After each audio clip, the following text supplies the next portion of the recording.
Hello and welcome to Hixxy Studio. We are live on Facebook, over on YouTube as well. And so welcome to everybody wherever you're watching from. Today I am going to make 4 different cards for you. Hopefully something that will appeal to everyone. This one here is inking techniques. It's completely flat, no sort of added bits, so nice and clean and simple. A lovely sort of funky die cut one here. This one a bit more sparkly, and then this one we're going to save to last because a really nice sort of ink and salt technique on that one. So we will put these to one side for a moment and bring this one in to the middle. So that's what we are going to start with. Okay, so for this card I am using Distress Oxides. Okay, now I have got several, quite a few, and this combination I have come up with based on having a few attempts at this card, and at the end I will, if I remember, I'll show you the evolution of this card because it did take me a little while to decide the colours and the layout and how exactly I wanted to do it. So those are the Distress Oxides that we're going to use. The this little guy here is from this set of dies. It's called Bird's Dies. It's by Trim Craft and from their first edition range. And there he is there. If I get him off. Now I have not used him as a die cut, but I have used him to cut a stencil to ink through. Okay, so I'll show you how to do that in a bit. So we'll put him to one side. I've also, for the trees, I've got this lovely little Lavinia stamps. It's called Christmas Tree Group. Excuse me. I do apologise. I've got a bit of a tickly cough, and so I might just suddenly go off into a coughing fit, but I do apologise. So yeah, so we've got this Christmas Tree Group, which I've used here. But the mountains, I have created those literally. There we go. We knew it would happen right at the beginning. It's been happening at the beginning of every video we've done today as well. So how I have created the mountains is literally by ripping pieces of card to create a sort of mask. And it's kind of up to you, you know, how you want to do this in terms of, you know, where you want your mountains to be. Do you want higher and lower bits? I mean, you can always use the other side. So it took me a little sort of a little bit of trial and error to create, but again, rip them, play with them on a piece of scrap paper, see what kind of outlines you get, and then sort of see how you want to lay them out. So that's those. Now I have, because I've been through several evolutions of this, I already have mine here. You can see they've been inked over several times. So once you've created them and you really like the layout, don't get rid of them. Keep hold of them. If it's a layout you like the look of, you know, keep hold of it. These will go on for ages. Okay, now, as I said to you at the beginning, this is all flat on one piece of card. So I've done it direct onto the card. So we need to look at how we're going to do that. This card is a little bit, or roughly 6 inches. It's 6 inches that way, excuse me, by just sort of under 6 inches this way. So what I've done is I've cut a piece of card 5.5 inches by 5.5 inches, and then I've cut another square into that. And now you can do that either by measuring, and I know on one of them I did, if I get one of my other ones out, you can see here I do some diagonal lines and then measured in and cut, or you can use a another square die, however big you want your piece on there. I'm going to use the clean one. Move that one to the side. Now, it's really important that everything gets kind of masked. Otherwise, you will end up with bits where you don't want them. And that's and when I show you my evolution of this, you'll see where I went wrong a few times. So I've kind of already made the mistakes, and hopefully you won't. So I'm just using low tack tape because what I don't want is to end up marking the card. If you have stencil tape, then you can use that. It's entirely up to you, but you do want to mask everything. So I'm sticking that down, but I am making sure that all of the card is covered.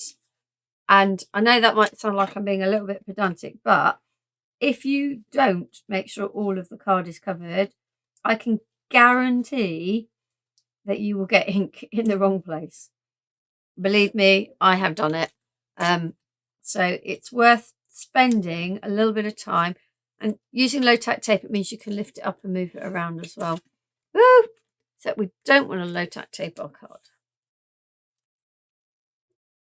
Yeah, I have managed to get ink in all the places you think, oh, it's not, I'm not going to get it there, I'm not going to get there. But once you start inking and you get a little bit carried away with what you're doing and you forget, and then suddenly it's too late because you've got a splodge of ink, particularly when you're doing it like this and you're doing it in one go onto the background, and you don't want to make a mess, right? So I'm just double checking which way my card is, because what I don't want to do is to do it like that way, or do it upside down. So I now have my card masked, okay, and I have, as I've shown you how to rip the card, and I've got my masks here, and I can tell I've numbered them myself, but you can tell by the colors that I've used. And again, this evolution of colors took me a little while. In fact, I will show you my kind of evolution of how we did it. So this was my first attempt. Let me move this out of the way. And I had blue in there, and I kind of liked it, but wasn't over sure on the blue. And then I didn't quite do very well with the tree, so that was kind of like, we'll put that to one side. And then it was like, okay, right, I'll try some different masks. And then I really didn't like this layout. There wasn't enough sky, but that's how I came up more with the color combination. But I realized I didn't really want the trees all the way across. Okay, so this one, I thought, yeah, good. And then I forgot to mask off the bit for the trees, so I ended up stamping the trees. So I'll show you how to do that a bit later. But yeah, don't think that I can do this first time. I do have to play as well. Right, so I'm going to move that to the side. The other thing I found for me, and it might not work for everyone, is to work from the bottom up. Some people might say I'll work from the top down, but I just found that working from the bottom up has worked better for me. Now, I need to make sure that I'm leaving room for my stamps. I'm just going to take my stamps out. It doesn't matter if they go a little bit above. I'm trying to create a bit of perspective, but obviously we don't want them completely below. So I'm just going to put my stamp excuse me, stamp on my block, and I'm going to kind of look. That's probably where I want it.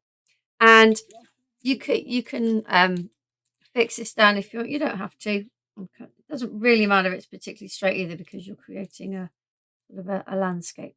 Okay, so we are going to use, for this bottom part, I'm going to use Rustic Wilderness and Evergreen Bow. Now, I am very sorry. Evergreen Bow is the lighter of the two. And oh, there we go. I shouldn't have done that. What I'm going to do is I'm going to turn that round, and I'm going to put it there. That way I can move it when I need to. So I'm going to start with Evergreen Bow, and we're going to sort of bring that in from the bottom. Okay. And just small sort of circles. Don't go in too hard straight away, because you want to build the colour up. If you go in too hard in one place, then it is not going to be, not impossible to move it, but it's not always that easy if you've got a heavy amount of ink. Now I'm using Distress Oxides because I find them that they blend a lot easier on this kind of card than ink. They do the Distress inks. They sit on the top and allow you a little bit more sort of open time.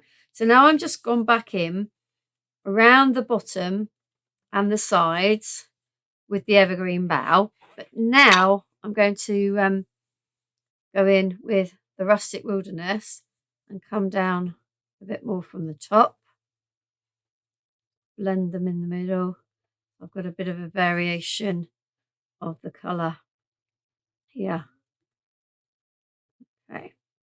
Now, when you are, I mean, you don't have to use these colours, but when you are looking at colours to create a scene, you want your darker, brighter at the front and then the cooler ones towards the back.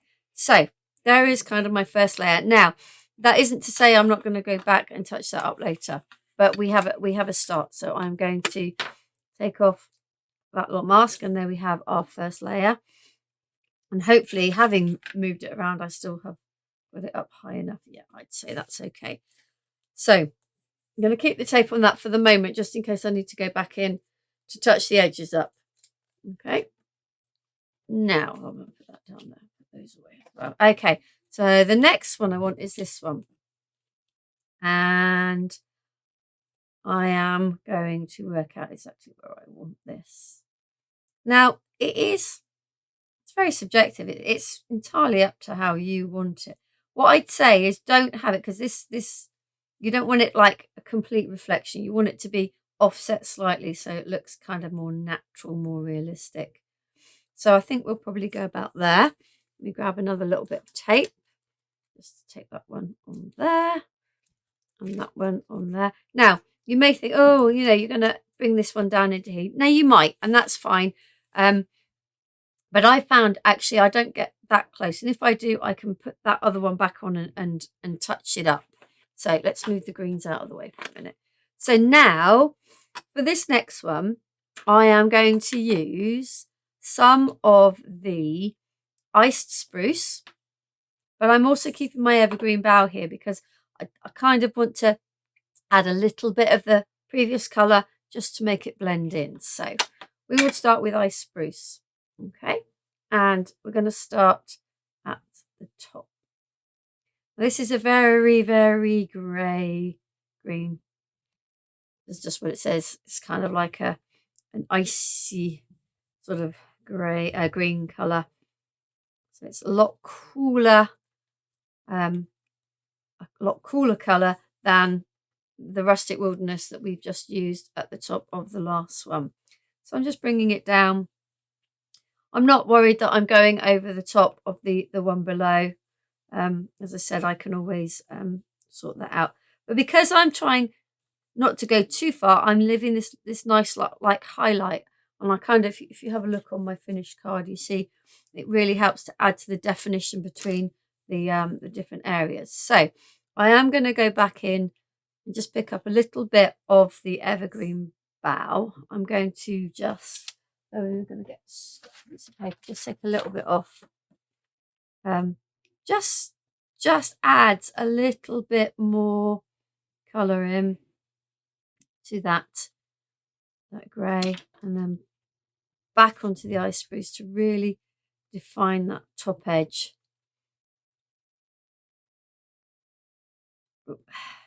You can see here how movable it is when it's still nice and wet. Okay, so that's kind of our second layer. And like I say, we can always go back in a minute if we're not overly happy and add in a little bit more definition. So there's our second layer, and we'll put that to the side too. And then third layer is our sort of purpley, real cool sort of coloured layer here. And I'm just making sure I've got a nice bit there for the bird. Okay, so we'll take this one down, and for this one, I am going to keep my iced spruce so that we can tone in with that, and I'm going to use milled lavender and dusty concord, and just going to put a little bit of tape on this one. There and there. Okay, I can still move it around. So start with milled lavender. Now, milled lavender has always been one of those colours I've found in the whole distress range that's quite, because it's so pale, I find I don't use it too much, particularly in the distress ink range. Now you see I've just pulled up, because I've got ink on the tape, I'm bringing that in as well. I'm not going to worry too much, just be aware that that might happen. So yeah, so the milled lavender in the distress ink, because the distress ink is more translucent, it's kind of quite, I think, quite a weak colour in the distress ink range. However, in the distress oxide, because you can layer these, and because they will go over dark card, I have found that that I tend to use it more now. Now I've got it in oxide than I ever used to when I had it just in distress ink. So kind of covered the whole of that area with the milled lavender, just to get a nice cool sort of purpley base. And then I'm going to take dusty concord, probably my favourite purple so far. I think I've got a bit of seedless preserves on that. Looks quite, just checking. Sometimes I label them wrong. Okay, so just going to start to bring in a little bit of the darker purple towards the top. Tend to use the kind of make it darker towards the top, just to give it a really nice defined edge. Okay. Now you can see I'm sort of smudging that edge. I'm not too worried. I'm going to go back in a minute and put the mask back on, and we can add in a nice defined edge. And I am also going to the brush I've gone. Or I knocked it on the floor. Okay. Oh no, it's there. I'm going to take a small amount of the ice spruce, just a little bit, just to add in and tone it in there. Okay. And while that's still on, I am going to take my mask from that edge. As you see, I just lost the edge a little bit there. I'm going to go sort of down, and I'll find roughly where it is. And then I'm just going to go back over that, just to give it a little bit more definition on the edge. There we go. Okay. So I'm pretty happy with that so far. So that's my three, sort of my mountain range, if you like. I'm just going to those away. I'm going to try and clean as we go, because I've got a lot of things today. Put the right lid on the right ink would be a good idea too. So let's put those to one side. Okay, so my last colour of oxide that I have here is tumble glass, and I'm using that for the sky. And again, this time I don't need to a mask, because I'm just coming in from the top to fill in this space. Okay, so I chose this because I think it's such a really, it's kind of that colour of a really clear, a blue sky on a really clear day. It's got that lovely colour. Now this one, because it's a sky, if it's a bit patchy, it really, really doesn't matter, because obviously you can say that they're clouds, so it's absolutely fine. But I am trying to get a nice sort of strong edge to it. Okay. So, and again, I'm bringing the colour down towards the mountain. Not worrying too much if I'm going over it, but it does leave that nice little kind of halo over the top. Right, okay. Now, I am now going to just move a few things out of the way, try not to get things messy. I'm now going to remove the tape. Just be careful, because the tape is shiny.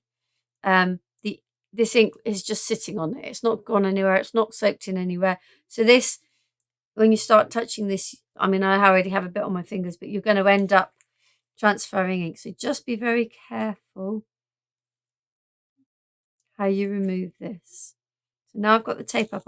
I'm actually taking the whole thing, the frame as well. So I now have my little square in the middle of my card. Okay. Now, in order to do the trees, let's do the trees, and we'll do the soaring eagle at the end. Now, this, as I showed you on one of my the previous ones, you must mask this off again, because I didn't, and it just went. First time I did it, I thought, oh, I'll just sit all the bottoms of the trees, and it just didn't look right. It didn't look natural. So then I thought, no, I need to move them. But then I ended up, you know, stamping it everywhere. Now, to start with, I am using Distress ink, Black Soot Distress ink. I tried this with Distress Oxide, and I found the Oxide was almost too wet for the stamping bit. So I've just gone with Black Soot Distress ink. So I'm going to ink up my trees, and I'm going to bring back in my bit of copier paper. Okay. And I am just going to literally put it down, and that just takes off any, you know, real blobs of ink.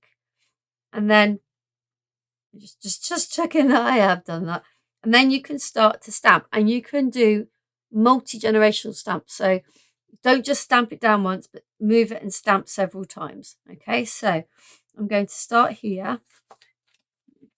I'm going to start sort of in the corner and down off. Remember, you've masked it, it's okay. And then just press down. And if it's not a perfect impression, I am not too worried, because I am going to keep going over anyway to give impression of lots of trees. Okay, so I'll ink again.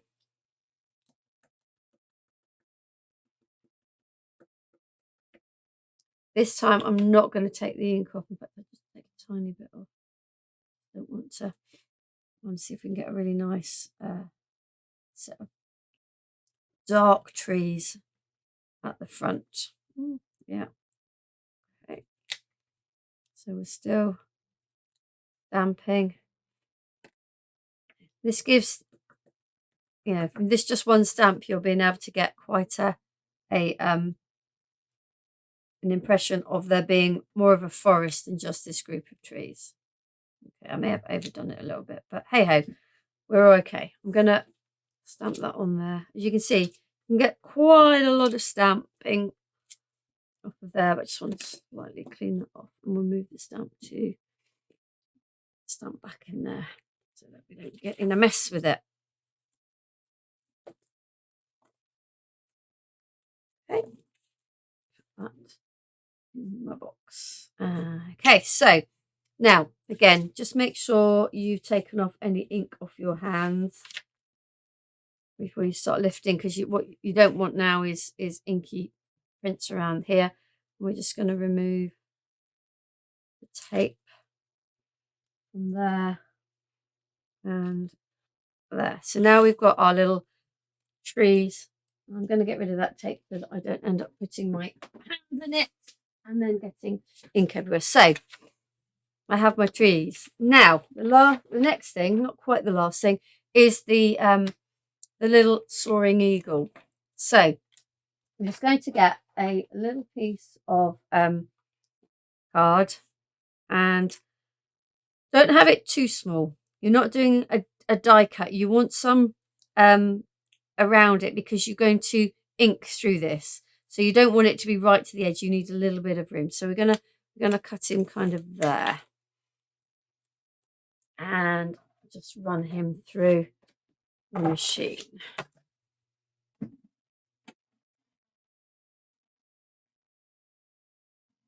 Now, I'm going to use a little sponge applicator to apply the ink through this.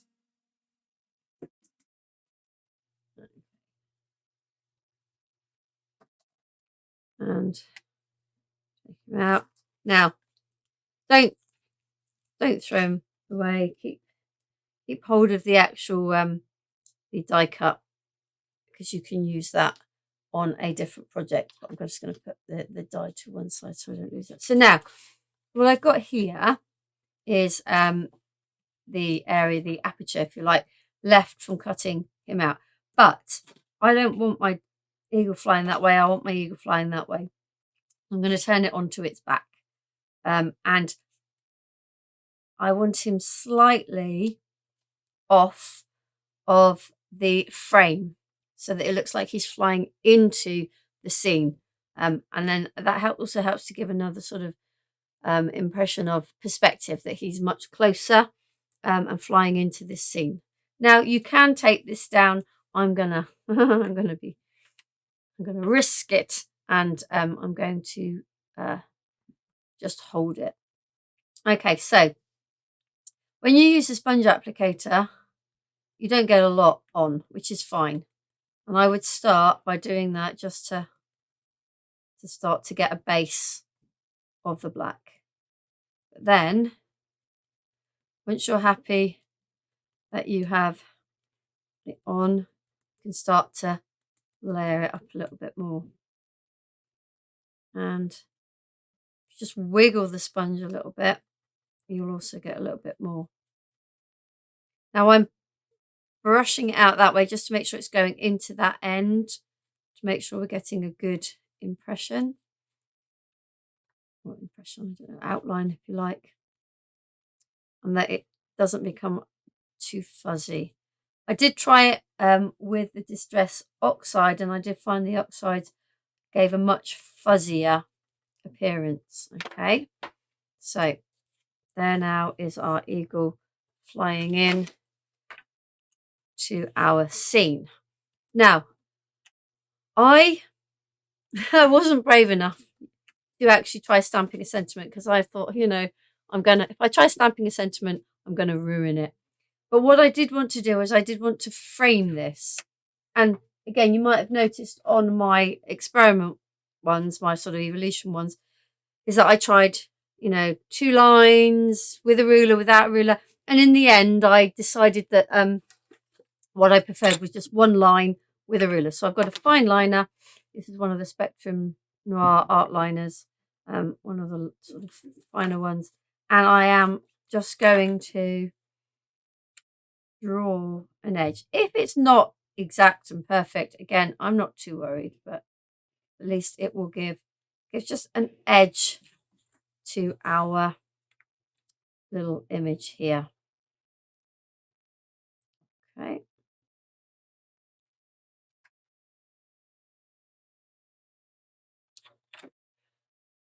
And then when we get round here to our eagle soaring, presuming it's an eagle, who knows? I'm going to stop just short and then start just past, just to give him that. And I realise I think I've got something on my ruler, which is now dragged onto there. But not to worry. If I'm really concerned, I can just trim that bottom edge of the card off. This kind of technique, you really do need to make sure everything that you're using is clean, that you're not sort of, you know, including your sort of hands, so that you're not contaminating everything as you go. Okay, now, like I said, if you're braver than me, then you could stamp a sentiment. It would sit quite nicely here, or you could leave more room here and stamp one here that comes off. But hopefully you can see that technique, that has literally used one die and just some paper and inks for a really clean and simple card.